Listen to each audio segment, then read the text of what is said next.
amaro chu ti hian an handa pol china an lo khosa ho thei khop maya an in ti buai lova tin an eidu zong ai nang boka ti chuan ti hian in enclosure khata anda ta ani atira chuan palivel chu anda ti chuan cho hian ei reng maya ni leng in ti hian thilan ei ringot mai ni an ei renga an edeu reng boka an in thlapung chaka ti hian hetiang za thian ta ni makang reng hle maya hei skinny pick an ti phei chu vokanang khop tak tak maya amaro chu sajupui chi khatan ni mulan nei lo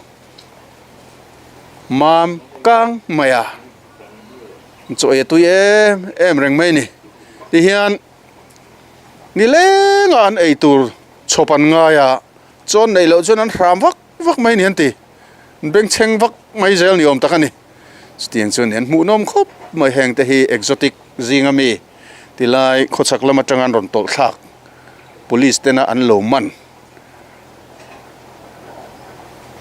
district court ina helai muna da turati annina an lo en kolten nia hanti hlum ngotamo hanti ral mai da na kha om si lawa chuwang chuan ti hian an ni hian lo khoi ta thina zirna tan poimo thowa